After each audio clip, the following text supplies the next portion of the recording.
కుందేళ్ల తర్వాత గ్రామం నాశనమవుతుంది.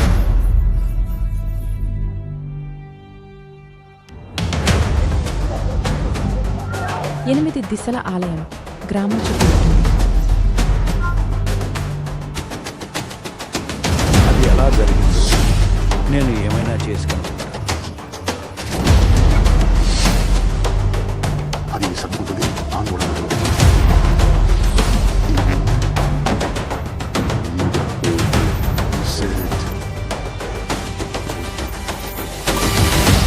ఇక్కడ ఎవరికైనా మరణం కావాలా?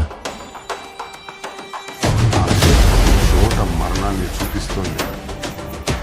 అయితే మనం ఏదో ఒక మార్గం కనుక్కోవాల్సిన అవసరం ఉంది.